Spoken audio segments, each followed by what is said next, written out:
Hello friends, matrices या chapter मध्ये inverse of matrix he concept आपण कालच्या व्हिडिओमध्ये स्टडी केली. What is mean by inverse. आणि इनव्हर्स मिळवण्यासाठी दोन मॅट्रिक्स घेतले होते. मॅट्रिक्स ए, मॅट्रिक्स बी. दोघांची ऑर्डर कशी होती? सेम. 2x2 मॅट्रिक्स, 3x3 पण घेऊ शकतो आपण. आणि या दोन मॅट्रिक्सचा काय घेतला? प्रोडक्ट. आणि तो किती आला होता? Exactly I. AB is equal to BA is equal to I, where I is nothing but unit matrix or identity matrix. Then the matrix B is said to be inverse of matrix A. आणि त्याचं equation होतं. कुठलं equation होतं? ते equation होतं AB is equal to BA is equal to I. असा जर तो त्यांचं मल्टिप्लिकेशन येत असेल, then the matrix B is said to be inverse of A. And just he value इथे पुट केली, so A inverse or A inverse A is equal to I. पण त्या मॅट्रिक्सचं जर आपल्याला इनव्हर्स फाइंड आउट करायचं असेल तर त्याच्यासाठी एक कंडिशन होती की त्याच्या डिटर्मिनंटची व्हॅल्यू ही कशी पाहिजे? Non zero. डिटर्मिनंटची व्हॅल्यू नॉन झिरो असणं त्यालाच आपण म्हणतो नॉन सिंग्युलर मॅट्रिक्स. आणि तोच नॉन सिंग्युलर मॅट्रिक्स पुढे जाऊन आपण त्याला म्हटलं तर इन्व्हर्टिबल मॅट्रिक्स. काल त्यावरचे काही सिंपल प्रॉब्लेम आपण सॉल्व्ह केले. आजच्या व्हिडिओमध्ये आपण inverse of non singular matrix by elementary transformation. Actual एक मॅट्रिक्स घेऊन त्याचा काय फाइंड आउट करणार आहोत? इनव्हर्स फाइंड आउट करणार. पण हा इनव्हर्स फाइंड आउट करण्याचे ज्या दोन मेथड आहेत त्यातली फर्स्ट मेथड म्हणजे बाय एलिमेंटरी ट्रान्सफॉर्मेशन आणि सेकंड असेल ऍडजॉइंट मेथड. तर त्यातली जी फर्स्ट मेथड आहे inverse of non singular matrix by elementary transformation, तर ही आज आपण स्टडी करतोय. त्या एलिमेंटरी ट्रान्सफॉर्मेशन मध्ये परत दोन पार्ट, आयदर रो ट्रान्सफॉर्मेशन और कॉलम ट्रान्सफॉर्मेशन. पण हे ट्रान्सफॉर्मेशन करताना एका वेळेस एकच कुठलं तरी ट्रान्सफॉर्मेशन आपण यूज करू शकतो. जर रो ट्रान्सफॉर्मेशन यूज करत असेल तर थ्रू आउट फायनल आन्सर मिळेपर्यंत रो ट्रान्सफॉर्मेशनच करावं लागेल. और जर तुम्ही कॉलम ट्रान्सफॉर्मेशनने जर इनव्हर्स फाइंड आउट करत असेल तर लास्टचं आन्सर मिळेपर्यंत तुम्हाला तीच प्रोसेस काय करावं लागणार आहे? फॉलो करावं लागणार आहे. तर एक जनरल एग्जांपल कन्सिडर करू आपण. एक मॅट्रिक्स आहे A इज इक्वल टू, आणि मी हे त्याचे एलिमेंट घेतले 1 2 3 4 5 6 7 8 9. कसा आहे हा? 3x3 matrix.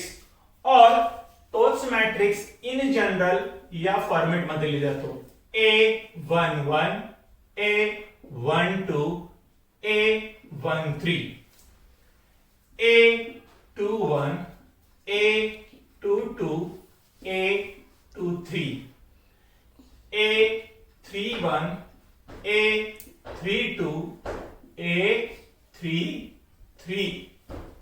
हा जो नंबर आहे हा असतो AIJ. मागे पण सांगितलं की I रिप्रेझेंट करतो त्या रोची पोझिशन आणि J रिप्रेझेंट करतो कॉलमची position. A11 first row first column, A12 first row second column, A13 first row third column and so on. मग इनव्हर्स फाइंड आउट करताना पहिली जी मेथड मी सांगितली होती तुम्हाला, कोणती? Row transformation. तर रो ट्रान्सफॉर्मेशन फाइंड आउट करताना हे जे एलिमेंट आहे हे आपल्याला रिड्यूस करावं लागतात. आणि हे रिड्यूस करण्याच्या 6 स्टेप. कुठल्या त्या स्टेप? त्या स्टेप सांगतो तुम्हाला. Row transformation, row transformation. त्यामध्ये पहिली स्टेप आहे reduce this A11, reduce A11 to 1. ज्यावेळेस आपण त्या दिलेल्या मॅट्रिक्सचं सोल्युशन मिळत असेल तर A11 सुरुवातीला त्याची व्हॅल्यू किती मिळवायची आहे? 1. आणि ज्यावेळेस ते आपण व्हॅल्यू 1 मिळवू तर ही त्याची पोझिशन आहे 1. ही पहिली स्टेप आहे. जी सेकंड स्टेप आहे, देन रिड्यूस. कोणाला रिड्यूस करायचं? तर हे जे नंबर आहे कुठले, A21 आणि A31, बघा A21 and A31 ते किती रिड्यूस करायचे? टू 0. म्हणजे ज्यावेळेस तो मॅट्रिक्स तयार होत असतो त्याचं नेचर असणार आहे 1 0 0. हे झाल्या स्टार्टिंगच्या दोन स्टेप. नेक्स्ट स्टेप असेल ती रिड्यूस. आता काय रिड्यूस करायचं? हा A22 टू 1. तो 1 मध्ये रिड्यूस केला, ही त्याची पोझिशन असेल 1. देन पुढची स्टेप असेल देन रिड्यूस. आता कोणाला रिड्यूस करायचं? हा जो इथला A12 and A32. A12 and A32 किती रिड्यूस करायचं? टू 0. तो ज्यावेळेस 0 मध्ये रिड्यूस केला त्याच्या पोझिशन 0 0. नेक्स्ट स्टेप असेल त्याची ट्रान्सफॉर्मेशनची. इथला जो नंबर आहे A33 रिड्यूस A33 टू 1. या A33 ला 1 मध्ये काय केलं? रिड्यूस केलं. आणि त्याची लास्टची स्टेप आहे देन. सिक्वेन्स खूप इम्पॉर्टंट आहे. देन राहिला कोण? A13 and A23. A13 and A23 किती रिड्यूस करायचे? टू 0. याला आणि याला 0 मध्ये काय केलं? रिड्यूस केलं. आता हे ज्या या पद्धतीने रिड्यूस होईल तर मिळणारा जो मॅट्रिक्स तो कोणता असेल? Identity matrix 1 0 0 0 1 0 0 0 1. जे आपलं जे इक्वेशन होतं, कोणतं इक्वेशन होतं? A into A inverse is equal to I. Row transformation ज्यावेळेस आपण रो ट्रान्सफॉर्मेशन घेऊ तर पहिली जी व्हॅल्यू आहे ती चेंज होऊन जाईल रो ट्रान्सफॉर्मेशन मध्ये. हा तयार होतो I आणि हे जे फायनल असेल हे त्याचं आन्सर असेल. तर हे कसं अप्लाय करायचं त्यासाठी आपण त्याचं काय घेणार आहोत? एक सिंपल एक्झाम्पल. ओके, तर एक्झाम्पल काय दिलंय? Find the inverse of matrix A is equal to, आणि दिस सिंपल प्रॉब्लेम आहे. त्याचे एलिमेंट आहे 1 2 3 4. हा 2x2 मॅट्रिक्स. आता याचा जर इनवर्स फाइंड आउट करायचा असेल तर सोल्युशन मध्ये तो इनवर्स एक्झिस्ट करतो का नाही हे अगोदर चेक करू आपण. कसं चेक करणार? तर त्या मॅट्रिक्सचा फाइंड आउट करायचा डिटर्मिनंट, आणि तो कसा असला पाहिजे? Non zero. जर डिटर्मिनंट नॉन झिरो असेल तरच इनवर्स काय होतो? एक्झिस्ट होतो. So determinant of A is equal to, हे डिटर्मिनंट मध्ये टाकलं vertical 2 line 1 2 3 4 is equal to. या पद्धतीने क्रॉस प्रोडक्ट घेतला. हा क्रॉस प्रोडक्ट घेतला. पहिल्या प्रोडक्ट मधून हा सेकंड प्रोडक्ट काय करणार आहे? मायनस करा. 1 into 4 किती होते? 4 minus 3 into 2 6. 4 minus 6 is equal to minus 2. Therefore, determinant of A is non-zero. कसं मिळालं तो? आणि नॉन झिरो आहे त्याचंच मीनिंग आपण करू शकतो. That is A inverse exist. Inverse इथे काय होणार आहे? एक्झिस्ट होणार. आता A इनवर्स जर फाइंड आउट करायचं असेल तर आताच एक मेथड आपण काय केली आहे ती स्टडी केली, रो ट्रान्सफॉर्मेशन. त्या रो ट्रान्सफॉर्मेशन मध्ये हा जो 2x2 चा मॅट्रिक्स त्याचं काय फाइंड आउट करू आपण? इनवर्स फाइंड आउट करू. इनवर्स फाइंड आउट करताना त्याचं जे इक्वेशन आहे ते इक्वेशन काय लिहिणार आपण? A into A inverse is equal to I, where this I is nothing but unit matrix or identity matrix. A given matrix तो पुट केला. काय तो matrix? 1 2 3 4 into A inverse is equal to, आता हा matrix 2x2 आणि 2x2 त्याचा identity matrix असतो 1 0 0 1 1 0 0 1. एकदा या फॉर्मॅट मध्ये इक्वेशन लिहून घेतलं की ट्रान्सफॉर्मेशनच्या आता ज्या काही स्टेप स्टडी केल्या त्या एक एक नंबर काय करायचं आपल्याला रिड्यूस करत चालायचा. स्टार्टिंगला कोणता नंबर रिड्यूस करणार होतो आपण, इथला ऑलरेडी 1 आहे त्यामुळे एक स्टेप आपली कमी झाली. नेक्स्ट स्टेप मध्ये हा जो 3 नंबर आहे याला 0 मध्ये कन्वर्ट करायचा आहे.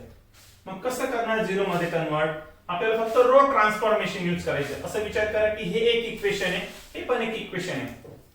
एक्स वाय झेड मधले तुम्ही सायमल्टेनियस इक्वेशन आणि सायमल्टेनियस इक्वेशनचं सोल्युशन मिळवताना एक मेथड माहिती आहे तुम्हाला, इलिमिनेशन मेथड. तुम्ही एक एक टर्म काय करता, इलिमिनेट करत चालता. म्हणजे हा जर 3 असेल, याला जर 3 करायचे असेल त्याला 3 ने काय करू, मल्टिप्लाय करून यातून तो काय करणार आहे, मायनस करणार आहे. हा कोणता आहे, रो 2 आहे R2 आणि हा आहे R1. मग याचं ट्रान्सफॉर्मेशन करतो आपण, ते ट्रान्सफॉर्मेशन होणार आहे, हा आहे R2 आणि तो आहे R2 ट्रान्सफॉर्म टू. कसं ट्रान्सफॉर्म होईल, याच R2 मधून काय मायनस करू आपण, 3 टाइम्स R1. नीट लक्ष द्या, R2 या सेकंड रो मधून 3 टाइम्स R1 हा काय करणार आपण, मायनस करणार. म्हणजे R1 हा कसा असेल, unchanged. Transformation 1 2 3 R2 minus 3 times into 1, 3 into 1 3, 3 minus 3 किती झाला, 0.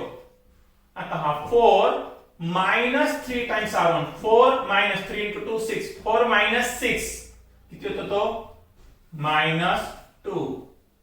4 minus 6 minus 2 into A inverse is equal to, जी ऍक्शन, जे ट्रान्सफॉर्मेशनची ऍक्शन आपण या लेफ्ट साइडला केली तीच ऍक्शन आपल्याला कुठे करायची, राइट साइडला. इन ब्रॅकेट 1 0, इथे ऍक्शन काय, 0 मायनस 3 टाइम्स R1, 0 मायनस 3 किती आला तो, मायनस 3. आणि 1 मायनस 3 ने मल्टिप्लाय केलं तर 0, म्हणजे हा आला 1. ट्रान्सफॉर्मेशन मध्ये आपल्या 2 स्टेप कंप्लीट झाल्या. पहिला एलिमेंट किती आला, 0. हा एलिमेंट किती आला, पहिला एलिमेंट किती आला, 1. सेकंड एलिमेंट किती आला, 0. आता त्या रूल नुसार हा जो -2, त्या -2 ला कशात रिड्यूस करायचं आहे, 1 मध्ये.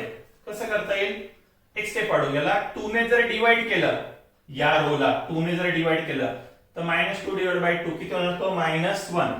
सो ट्रान्सफॉर्मेशन बघा काय करतोय ते, R2 transform to R2 divided by 2.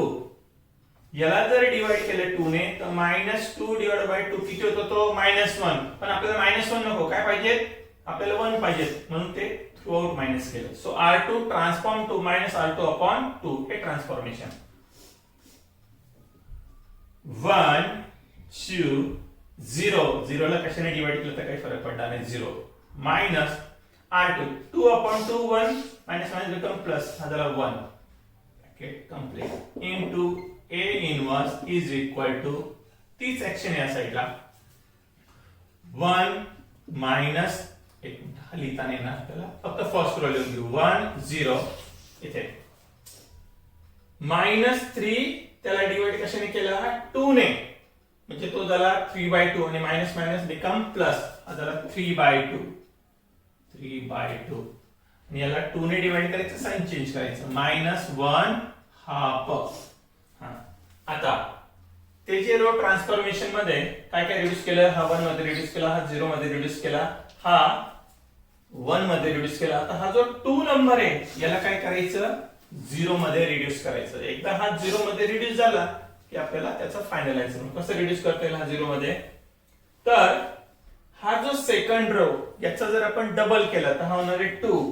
त्यातून जर तो मायनस केला तर 2 - 2 काय होऊन जाईल, 0. म्हणजे ट्रान्सफॉर्मेशन असेल आपलं हा R1.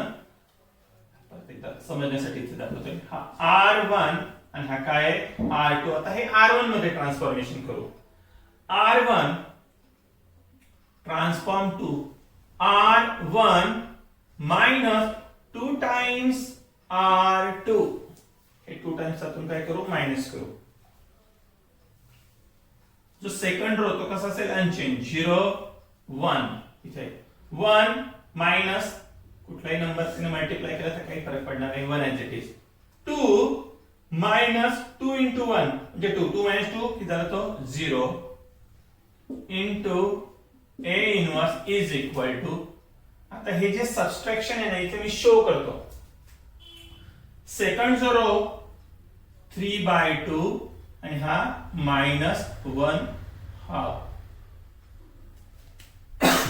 पुढे 1 minus 3/2 into 2 2 to get cancel 1 minus 3 0 minus become plus 1 half into 2 हा किती आला 1 is equal to 1 minus 3 minus 2 0 plus 1 1 3/2 आणि -1 half. हेच इक्वेशन मी वरती रिराईट करतोय.